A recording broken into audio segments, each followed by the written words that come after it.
ലളിതാ സഹസ്രനാമത്തിലെ 138வது ஸ்லோகம். இந்த ஸ்லோகத்தில் மொத்தம் 6 நாமங்களாக்கும் இருக்கு. 708வது நாமத்திலிருந்து 713வது நாமம் வரைக்கும்.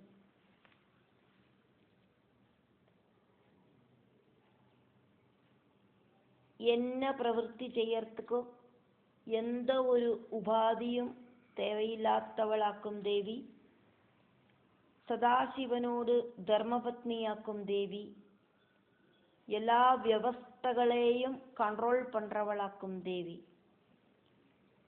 தூய்மையான மனசு இருக்கிற தேவி, விஷ்ணு சகோதரியா இருக்கிற தேவி, இந்த உலகத்துல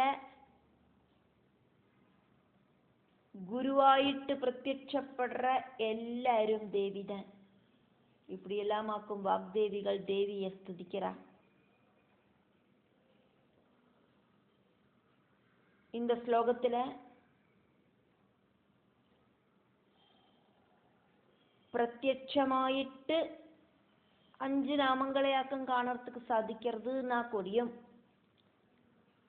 ஆக்சுவலாயிட்டு பார்த்தா 6 நாமங்களாக்கும் இந்த ஸ்லோகத்தில் இருக்கு. இந்த ஸ்லோகத்தில் இருக்கிற நாமங்களில் இருக்கிற பதங்கள் என்னெல்லாம் ஆக்கும் அப்படின்னு பார்க்கலாம். அதுக்கப்புறமா அந்த நாமங்களை சொல்லறத நாமங்கள் தவறில்லாம வரத்துக்கான வாய்ப்புகள் இருக்கு. சர்வ உபாதி விநிர்முக்தா, அது கூடி சேர்ந்தாக்கும் சர்வோபாதி விநிர்முக்தா அப்படின்னு ஆனது. சதாசிவ பதிவிரதா, சதாசிவ பத்னி, சதாசிவ பதிவிரதா.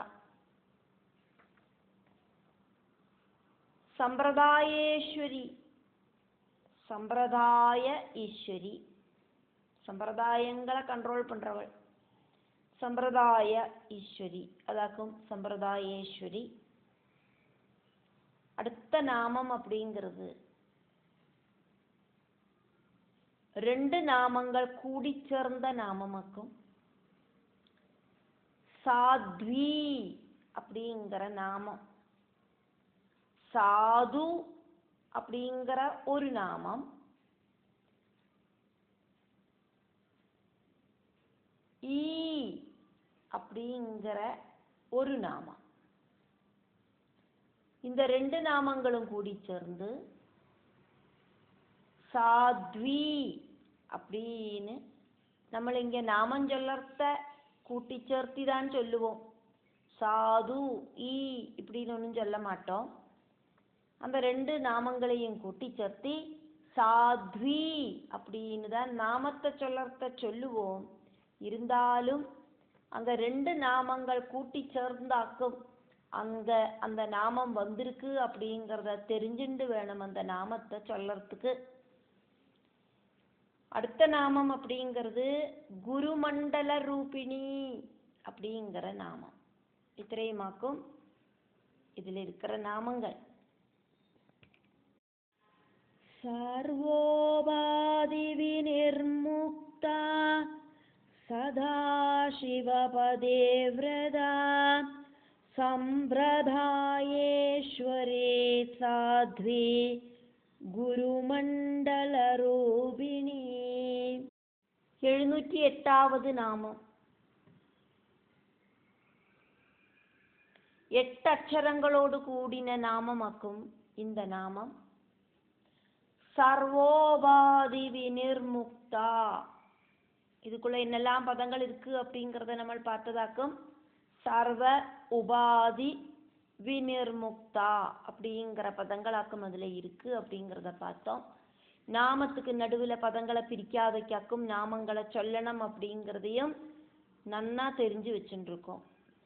அதனால இங்க நம்ம அந்த நாமத்தை சொல்லுறோம் சர்வோபாதி விநிர்முக்தா அப்படின்னு.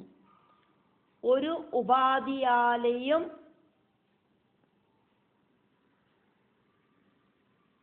ബന്ധിക്കർത്തുക്ക് സാധിക്കാത്തവൾ, எல்லா உபாதிகளுக்கும் அப்பாற்பட்டவளாக்கும் தேவி அப்படின்னு அர்த்தம். உபாதிகள் அப்படின்னா பல விதத்துல உண்டே. கண்டிஷன்ஸ், இது செய்யணும் இது செய்யக்கூடாது அப்படிங்கிற உபாதிகள். அதே மாதிரி ஒரு விஷயம் செஞ்சா இந்த ஒரு விஷயம் அதுக்கு பிரதிபலனாயிட்டு கிடைக்கும். இப்படியெல்லாம் இருக்கிற கண்டிஷன். தேவிக்கு எந்த ஒரு உபாதியும் இல்லை. എല്ലാ ഉപാധികളിലേന്തും പൂർണ്ണമായിട്ട് മുക്തയാനവളാക്കും ജഗദീശ്വരി. ഉപാധി அப்படின்னாக்கா ஆச்சார அனுஷ்டானங்கள் அப்படின்னு அர்த்தம். தேவியை சம்பந்திச்சு ஆச்சார அனுஷ்டானங்கள் அப்படிங்கிறது தேவையில்லை. காலதேசங்களுக்கு தகுந்த மாதிரி ஆச்சார அனுஷ்டானங்களுக்கு மாற்றம் அப்படிங்கிறது സംഭവിക്കും. ഓരോ യുഗങ്ങളിലെയും ധർമ്മ ആചരണങ്ങൾ அப்படிங்கிறது വ്യത്യസ്തമാക്കും. ആചാര അനുഷ്ഠാനങ്ങൾ அப்படிங்கிறது ധർമ്മശാസ്ത്രങ്ങളുമായിട്ട് കണക്റ്റഡ് ആക്കും.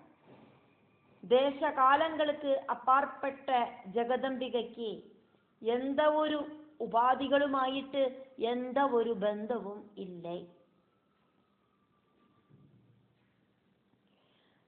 உலகம் ஃபுல்லா ரொம்ப நிற்கிற தேவி சைதன்யம். தேவிக்கு ஈக்குவலான ஒரு விஷயமோ தேவிக்கு அப்பாற்பட்டதான ஒரு விஷயமோ இந்த பிரபஞ்சத்தில் எங்கேயும் இல்லை. அப்படிங்கிறதுனால எந்த உபாதியும் தேவியை பாதிக்காது. தேவி எல்லா விஷயங்களையும் டைரக்ட் ஆயிட்டாக்கும் இந்த பிரபஞ்சத்தில் செய்யறா. பிரபஞ்சத்தை கண்ட்ரோல் பண்றதுக்கு தேவி ஆரையும் ஆசிரயிக்கிறதில்லை. தேவி தன்னந்தனியாவாக்கும் இந்த பிரபஞ்சத்தை கண்ட்ரோல் பண்றா. தேவி சொன்னா அந்த சொன்ன பேச்சை அப்படியே கேட்கறதுக்காயிட்டு நிறைய நிறைய உபதேவதைகள் இருக்கா. பிரம்மா விஷ்ணு ருத்ரன் இப்படி இருக்கிற திரிமூர்த்திகளும் அந்த திரிமூர்த்திகளோட சக்தி ஸ்வரூபங்களும் எல்லாம் லக்ஷ்மி சரஸ்வதி பார்வதி இப்படின்னு எல்லாரும் அதிபராசக்தியோடு சொல்படிக்கு நடக்கிறவாளாக்கும். திரிமூர்த்திகளுக்கு கூடியும் தேவி தன்னோட சக்தியை கொடுத்துட்டு சிருஷ்டி ஸ்திதி சம்ஹாரங்களை நடத்துறா. அதனால எல்லாவித உபாதிகளுக்கும் அப்பாற்பட்டவளாக்கும் தேவி. அதனால வாக்தேவிகள் தேவியை கூப்பிடுறா சர்வோபாதி விநிர்முக்தா அப்படின்னு. 709வது நாமம் 8 அக்ஷரங்களோடு கூடின நாமமாக்கும் இது. சதாசிவ பதிவிரதா. சதாசிவன் அல்லாதக்கு தேவிக்கு கணவரோடு ஸ்தானத்தில் வேற யாரும் இல்லை.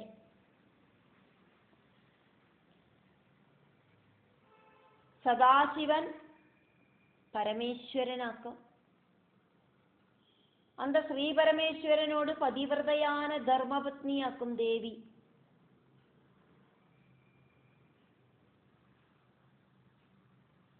இந்த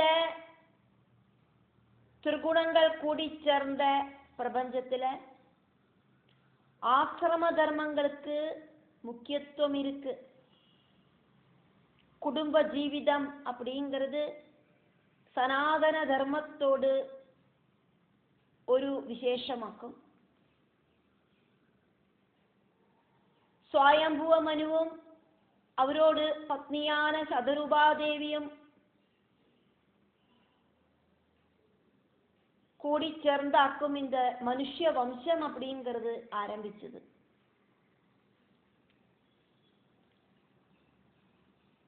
ഭാഗവത പുരാണ പ്രകാരം முதல் தம்பதிகள் இவாளாக்கும். சதரூபாதேவியாக்கும் பதிவிரதா தர்மத்தை இந்த உலகத்துக்கு எடுத்து சொன்னது, வழிகாட்டியாயிட்டு நடந்தது. பாதிவிரத்தியம் அப்படிங்கிறது மஸ்ட். பாதிவிரத்தியம் என்னவாக்கும் அப்படின்னு சதாசிவ பத்னியான தேவி சொந்தம் வாழ்க்கையால இந்த உலகத்துக்கு காட்டி கொடுக்கிறார்.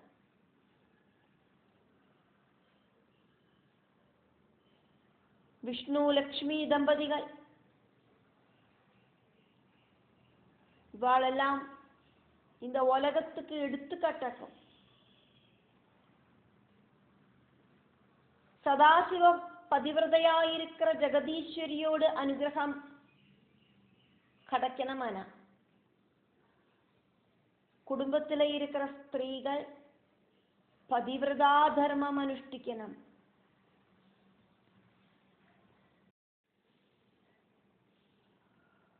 എഴുന്നൂറ്റി 10வது നാമം 6 അക്ഷരങ്ങളോട് കൂടിന നാമം. നമ്മൾ இங்கே எல்லா நாமங்களிலும் எத்தனை அக்ஷரங்கள் இருக்கு அப்படின்னு பார்த்துண்டாக்கும். ஒவ்வொரு ஸ்லோகத்தையும் பார்க்குறோம். டோட்டலாயிட்டு எல்லா ஸ்லோகத்திலையும் 32 அக்ஷரங்கள் தான் இருக்கணும். இந்த ലളിതാ സഹസ്രനാമത്തോട് ഒരു പ്രത്യേകതയാക്കും. അത്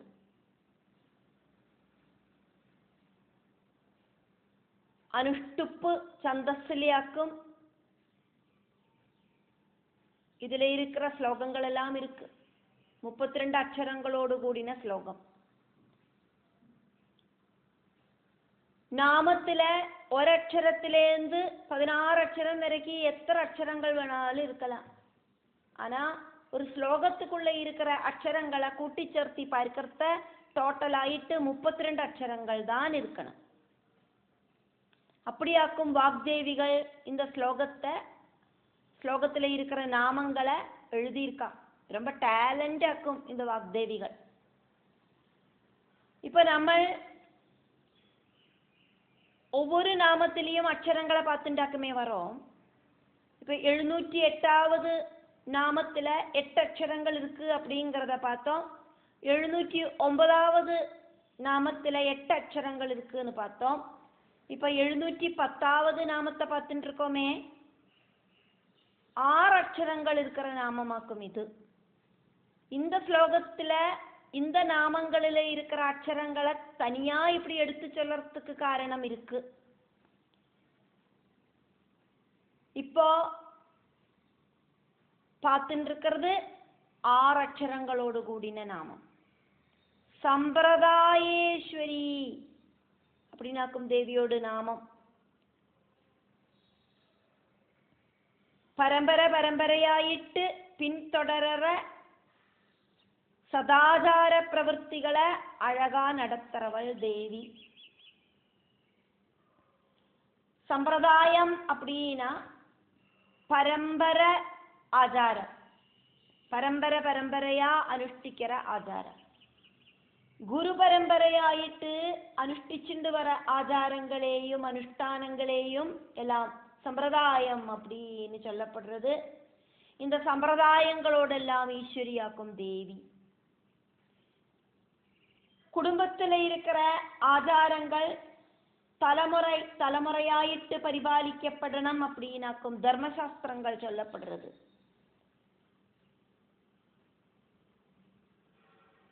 குலாங்கனையா இருக்கிற தேவி குல ஆச்சாரங்கள் അനുഷ്ഠിக்கிறவாள അനുഗ്രഹിக்கிறார். ആരാധനാ സമ്പ്രദായം പൂർവികர்கள் ഉണ്ടാക്കിയതാക്കും. சைவம் வைஷ்ணவம் சாக்தேயம் இப்படி இருக்கிற ஆராதனா சம்பிரதாயங்கள். அதே மாதிரி தந்திரசாஸ்திரத்தில தட்சிணாச்சாரம், வாமாச்சாரம், திவ்யாச்சாரம், சமயாச்சாரம், கௌளாச்சாரம் இப்படின்னு 5 சம்பிரதாயங்கள் இருக்கு. இந்த மாதிரி இருக்கிற எல்லா சம்பிரதாயங்களும் சக்தி ஸ்வரூபிணியா இருக்கிற தேவி உண்டாக்கினா.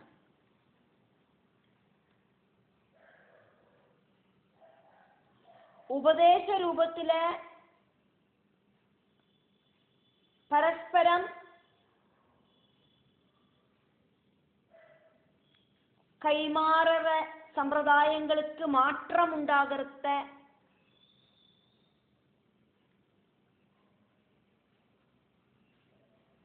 അത് ദോഷമുണ്ടാകാമ ആചാര്യர்கள் ഗവനിക്കണം. പരമ്പരയായിട്ട് இருக்கிற ക്ഷേത്ര ആചാരങ്ങൾ അനുഷ്ഠാനങ്ങൾ இதுக்கெல்லாம் மாற்றம் ഉണ്ടാക്കരുത്ത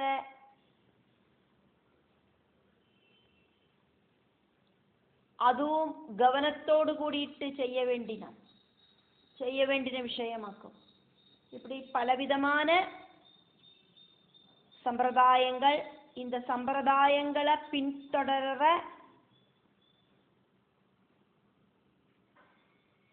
சத் ஆச்சார ரீதிகளை அழகா நடத்துறவளாக்கும் தேவி. 711வது நாமம், 712வது நாமம்.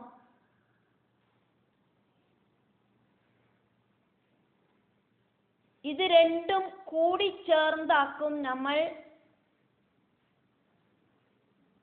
சாத்வி அப்படிங்கிற நாமத்தை இங்க சொல்லுவோம். 708வது நாமம் 8 அக்ஷரங்களோடு கூடின நாமம். 709வது நாமம் 8 அக்ஷரங்களோடு கூடின நாமம். 710வது நாமம் 6 அக்ஷரங்களோடு கூடின நாமம். அந்த அக்ஷரங்களை பார்க்கறதுல நம்ம அந்த முக்கியத்துவத்தை கொடுக்குறோம். அதை என்னத்துக்காக்கும் அப்படிங்கிறதையாக்கும் இங்க பார்க்குறோம். 711வது நாமம் ஒரு அக்ஷரம் இருக்கிற நாமமாக்கும். 712வது நாமம் ஒரு அக்ஷரம் இருக்கிற நாமமாக்கும். அப்படி 711 712 இந்த ரெண்டு நாமங்களும் கூட்டி சேர்த்தி 2 அக்ஷரங்கள் இருக்கிற நாமமாக்கும். அது சாத்வி அப்படிங்கிற நாமம். அதுக்கு அப்புறமா வர 713வது நாமத்துல 4 அக்ஷரங்கள் இருக்கு. அப்படி டோட்டலாக கவுண்ட் பண்ணி பார்க்கறத 32 அக்ஷரங்கள். இப்ப 711வது நாமம், 712வது நாமம் ரெண்டும் கூடி சேர்ந்தாக்கும் சாத்வி அப்படிங்கிற நாமம் வந்திருக்கு.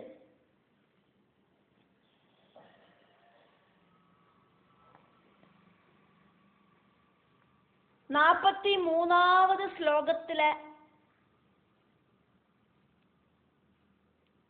நம்ம சாத்வி அப்படிங்கிற நாமத்தை பார்த்ததாக்கும்.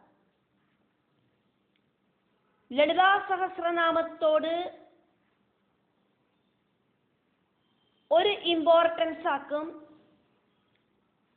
ஒரு தடவை சொன்ன எந்த நாமமும் ரிப்பீட் ஆகாது அப்படின்னு வாக்தேவிகள் ரொம்ப கவனத்தோடு கூடிட்டாக்கும் நாமங்களை எழுதியிருக்கா.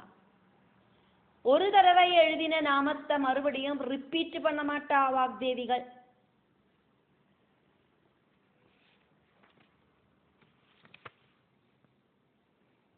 நாற்பத்தி 3வது ஸ்லோகத்துல நம்ம பார்த்திருக்கோம் சாத்வி அப்படிங்கிறத. இப்போ 138வது ஸ்லோகத்திலையும் சாத்வி அப்படிங்கிற நாமம் இருக்கு. அப்படியாக்குமானா கட்டாயம் வித்தியாசம் அப்படிங்கிறது இருக்கவே செய்யும். 43வது ஸ்லோகத்துல நாம பார்த்ததை ஞாபகத்துக்கு கொண்டு வரோம்.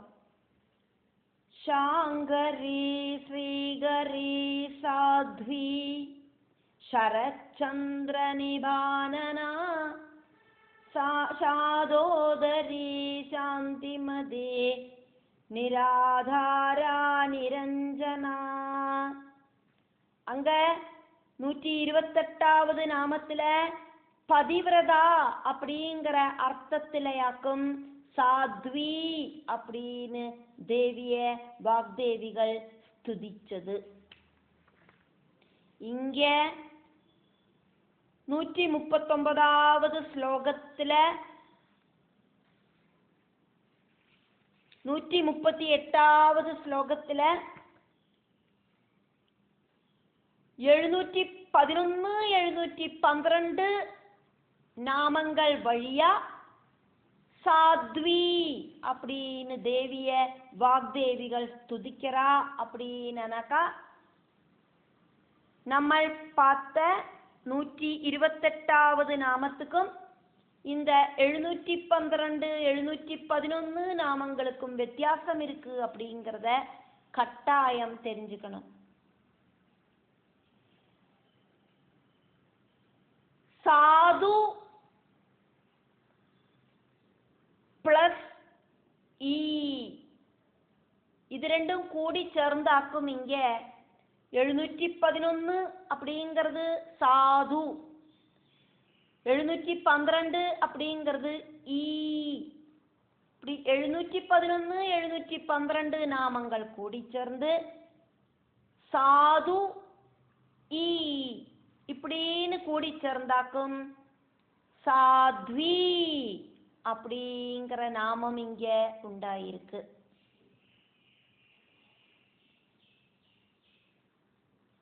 சாத்வி அப்படிங்கிறது ஸ்திரீலிங்க சப்தமாக்கும். சாதுஹு அப்படிங்கிறது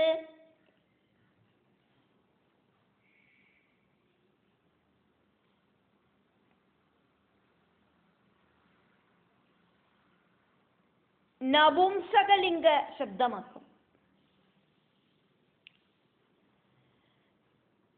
லலிதா சகஸ்ரநாமத்துல ஒரு ஸ்லோகமும் மறுபடியும் ரிப்பீட் ஆகாது அப்படிங்கிறத பார்த்தோம்.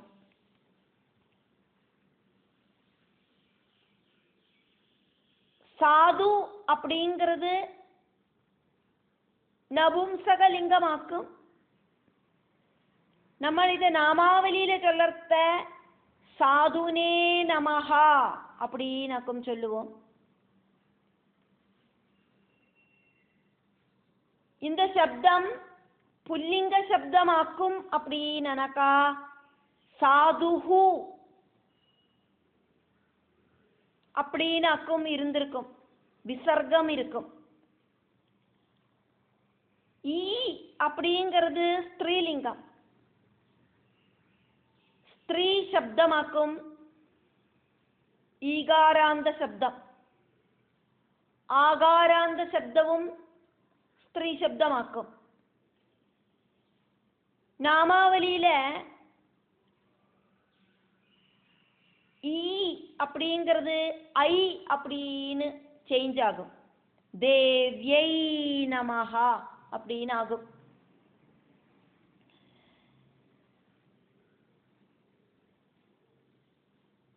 சாது அப்படின்னாக்கா சமச்சித்ததையோடு ரூபம் அப்படின்னு அர்த்தம்.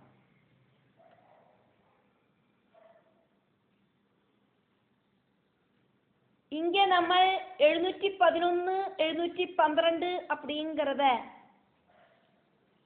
கூட்டி சேர்த்து சாத்வி அப்படின்னு தெரிஞ்சுட்டோம்.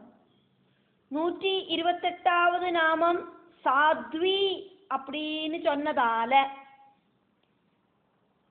எந்த ஒரு நாமமும் மறுபடியும் ரிப்பீட் ஆகாது அப்படிங்கிறதுனால இங்க நம்ம 711 712 நாமங்கள் கூடி சேர்ந்த சாத்வி அப்படிங்கிற நாமத்தை 2 நாமங்கள் ஆயிட்டாக்கும் எடுப்போம். சாது அப்படிங்கிற ஒரு நாமம், ஈ அப்படிங்கிற இன்னொரு நாமம். இது ரெண்டும் கூடி சேர்ந்து சந்தியில ஆக்கும் சாத்வி அப்படின்னு ஆனது. ரிப்பீட்டேஷன் கிடையாது அப்படிங்கிறத தெரிஞ்சுட்டு இங்க 2 நாமங்கள் ஆயிட்டு இதை நம்ம எடுத்துக்கிறோம். இங்க 711வது நாமத்தில் இருக்கிற சாது அப்படிங்கிறது புல்லிங்க சப்தமாயிட்டும், 712வது நாமத்தில் இருக்கிற ஈ அப்படிங்கிற நாமம் ஸ்திரீலிங்க சப்தமாயிட்டும் அதானது பரபிரம்ம ശബ്ദമായിട്ടും പരബ്രഹ്മ പട്ടമഹിഷി ശബ്ദമായിട്ടും അതാനത് ബ്രഹ്മ ശബ്ദമായിട്ടും ബ്രഹ്മത്തോട് ശക്തിയോട് ശബ്ദമായിട്ടും നമ്മൾ ഇങ്ങ இந்த ശബ്ദങ്ങളെ എടുக்கிறோம் നാമങ്ങളെ എടുக்கிறோம் 711வது நாமம் சாது அப்படின்னு இருந்தாலும் அது பரபிரம்ம சப்தமானதால நபும்சக சப்தமானதால அத அத்வைத பாவத்துல ஒரு அக்ஷரம் இருக்கிற நாமமாயிட்டு இங்க ட்ரீட் பண்ணணும். சாத்வி அப்படின்னாக்குமே நாமம் இங்க சா சாது பிளஸ் இ இது ரெண்டும் கூடி சேர்ந்து சந்தியில ஆக்கும் சாத்வி அப்படின்னு ஆயிருக்கு. அதனால சாது அப்படிங்கிறத ஒரு அக்ஷரமாயிட்டும் ஈ அப்படிங்கிறத ஒரு அக்ஷரமாயிட்டும் இங்க கணக்கு பண்ணணும். 711வது நாமம் அப்படிங்கிறது சாது அப்படிங்கிற நாமம். சாது அப்படின்னா உத்தமம் அப்படின்னு அர்த்தம், சிரேஷ்டம் அப்படின்னு அர்த்தம், கரெக்ட் அப்படின்னு அர்த்தம், சதாச்சாரசீலையாயிருக்கிற தேவி அப்படின்னு அர்த்தம், சத் ஆச்சாரம் சாஸ்திரங்கள் சொன்னபடி நடக்கிறதாக்கும் சத் ஆச்சாரம், தர்மசாஸ்திரங்கள் வேதங்கள் ஸ்மிருதிகள் இதெல்லாம் ஒவ்வொருத்தருக்கும்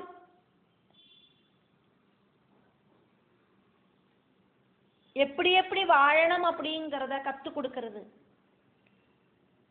வர்ணாசிரம விதி பிரகாரம் எப்படி வாழணும், ஸ்திரீகள் எப்படி வாழணும், புருஷர்கள் எப்படி வாழணும், புத்திரர்கள் அவளோட கடமையை செஞ்சுட்டு எப்படி வாழணும், வயசானவா புதிய தலைமுறைக்கு பலவித நல்ல நல்ல உபதேசங்களை சொல்லி கொடுத்துட்டு எப்படி வாழணும், கிரகஸ்தாசிரம தர்மம் അനുഷ്ഠിച്ചിട്ട് எப்படி வாழணும், பிரம்மச்சரியாசிரம தர்மம் അനുഷ്ഠിച്ചിട്ട് எப்படி வாழணும், சந்நியாசாசிரம தர்மம் അനുഷ്ഠിച്ചിട്ട് எப்படி வாழணும், வானப்பிரஸ்தாசிரம தர்மம் അനുഷ്ഠിച്ചിട്ട് எப்படி வாழணும், இப்படி இப்படின்னு எல்லா டிவிஷனில் இருக்கிறவாளுக்கும் எப்படி வாழணும் அப்படிங்கிறத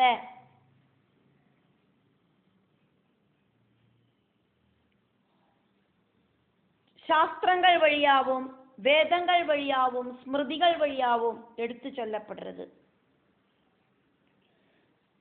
சத் ஆச்சார பிரகாரம் வாழறவாளையாக்கும் இங்க சாதுக்கள் அப்படின்னு சொல்லப்படுறது. ரொம்ப புவரா இருக்கிறவா, ரொம்ப சைலண்டா இருக்கிறவா இவாளையாக்கும் சாதுக்கள்னு சொல்லறா அப்படின்னு அர்த்தம் எடுத்துக்கப்படாது. தீரர்களா இருக்கிறவாளாக்கும் சாதுக்கள். பரபிரமத்திலேந்து நமக்கு கிடைச்சிருக்கிற இந்த ஜென்மம், இந்த சரீரத்துக்குள்ள இருக்கிற ஜீவாத்மா பரம்பொருள்கிட்டேந்து வந்ததாக்கும். மறுபடியும் இந்த ஜீவாத்மாவை பரம்பொருளில கொண்டு போய் எத்திக்கணும் அப்படிங்கிற லட்சிய பிராப்திக்கான வாழ்க்கையை நடத்துறவாளாக்கும் சாதுக்கள்.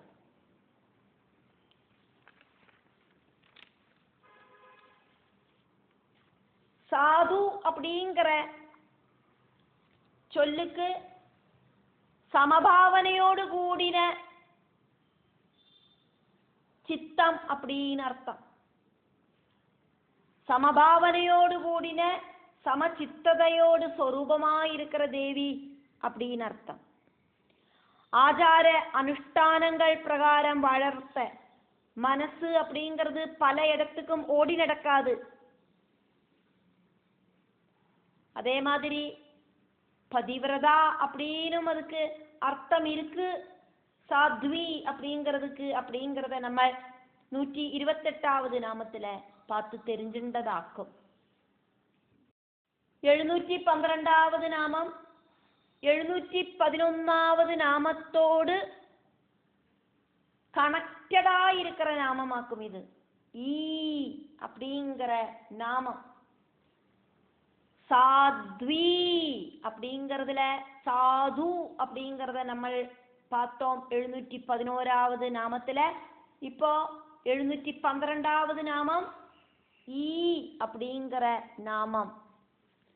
சாது பிளஸ் ஈ ஆக்கும் சாத்வி அப்படிங்கிறத தெரிஞ்சுட்டோம். சாது அப்படிங்கிறது பரபிரம்ம சப்தமாக்கும். ஈ அப்படிங்கிறது சக்தி சப்தமாக்கும். பஞ்சதசாட்சரி மந்திரத்துல 3வது அக்ஷரமாக்கும். ஈ அப்படிங்கிறது விஷ்ணு சகோதரி அப்படின்னு அர்த்தம். ஈ அப்படிங்கிறது சக்தி பீஜம்.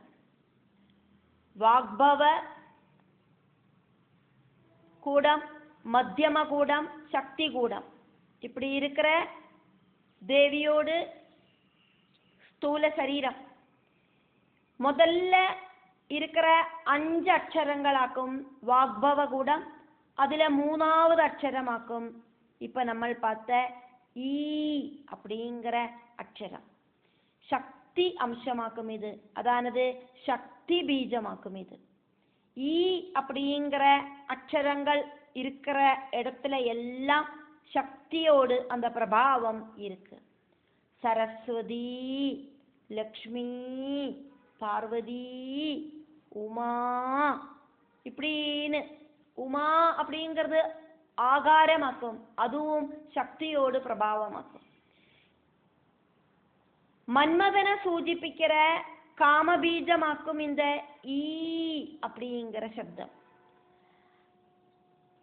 அகாரம் விஷ்ணுவை இண்டிகேட் பண்றது.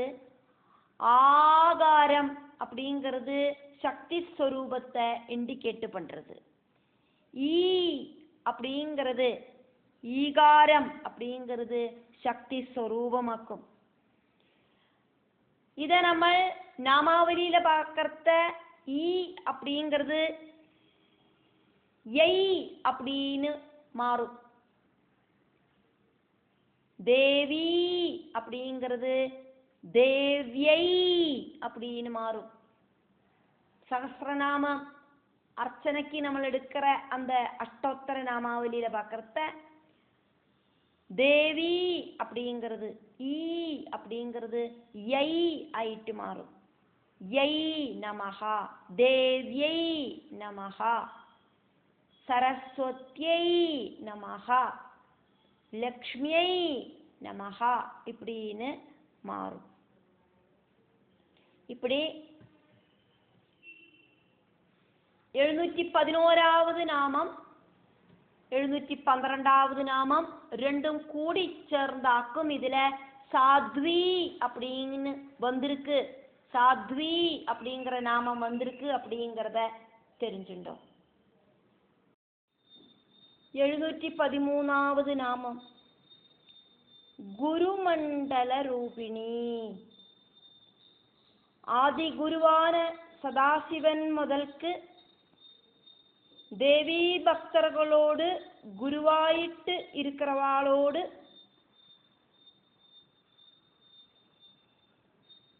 அந்த குருக்கள் வரைக்கும் இப்படி எல்லா குருக்களோடும் ரூபமாயிருக்கிறவள் தேவிதான்.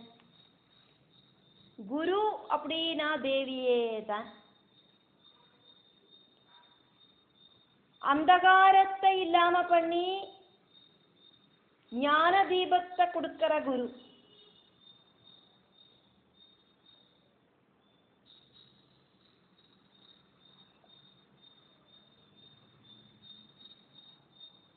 எல்லா குருக்களும் கூடி சேர்ந்தானா அது ஒரு குரு மண்டலமாயி தீரும். அப்படி குரு மண்டல ரூபமாயிருக்கிற தேவி, எல்லா குருக்களோடும் குருவாயிருக்கிற தேவி அப்படிங்கிற அர்த்தத்துல குருமண்டல ரூபிணி அப்படின்னு தேவியை வாக்தேவிகள் ஸ்துதிக்கிறா. ஆதிபராசக்தியிலேந்தாக்கும் குரு சக்தி உண்டானது. ஞான சக்தி குரு சக்தியேதான். இச்சாசக்தி, ஞான சக்தி, கிரியாசக்தி இதெல்லாமே ஆதிபராசக்தி தானே. அப்படியானதால ஞான சக்தி அப்படிங்கிறதும் குரு சக்தியே தான். அதனால வாக்தேவிகள் தேவிய குருமண்டல ரூபிணி அப்படின்னு ஸ்துதிக்கிறார். ഓരോ ശാസ്ത്ര பிரான்ச்சஸுக்கும் ஓரோரோ குரு பரம்பரைகள் இருக்கு. எல்லா சாஸ்திரங்களும் பிரம்மத்திலேந்தாக்கம் உண்டானது. சாஸ்திரமே தேவிதான். 705வது நாமத்துல நம்ம தேவியோட நாமத்தை பார்த்ததாக்கும். சாஸ்திரமயி அப்படின்னாக்கும் നമ്മൾ அந்த நாமத்தை பார்த்தோம். ശാസ്ത്രങ്ങളെ സൃഷ്ടിച്ച ശാസ്ത്രസ്വരൂപിണി அப்படின்னு அர்த்தத்தையும் பார்த்தோம். ഗുരുവെ നനച്ചിട്ട് വേണം ഏതൊരു വിഷയത്തെയും ആരംഭിக்கிறதுக்கு.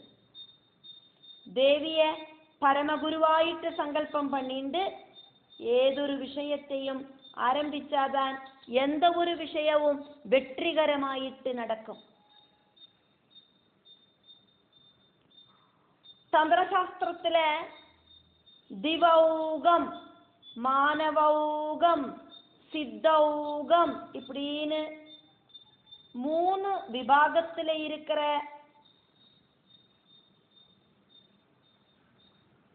குருக்கள் இருக்கு அப்படின்னு சொல்லப்பட்டிருக்கு. திவ்ய குணங்கள் இருக்கிற விசிஷ்ட குருக்களோடு திரிமூர்த்தி கூட்டத்தை திவௌகம் அப்படின்னு சொல்லப்படுறது. தாராதேவியோடு பீடத்தோடு வாயுகோன், அதானது வடக்கு மேற்கு, அதிலேந்து ஈசானகோன், அதானது வடக்கு கிழக்கு வரைக்கும் பூஜிக்கப்படேண்ட குருசிரஷ்டர்களோடு கூட்டத்தை மானவௌகம் அப்படின்னு சொல்லப்படுறது. நாரதன், கஷ்யபன், சம்பு, பார்கவன், கௌஷிகன் இப்படி இருக்கிற 5 மகர்ஷிகள் கூட்டமா இருக்கிற சங்கத்தை சித்தௌகம் அப்படின்னு சொல்லப்படுறது. இப்படி 3 குரு சமூகங்கள் கூடி சேர்ந்த மண்டலத்தோடு சொரூபத்தோடு கூடினவளாக்கும் குருமண்டல ரூபிணியா இருக்கிற ஜெகதம்பிகை. அதனால வாக்தேவிகள் தேவிய குருமண்டல ரூபிணி அப்படின்னு கூப்பிடுறா.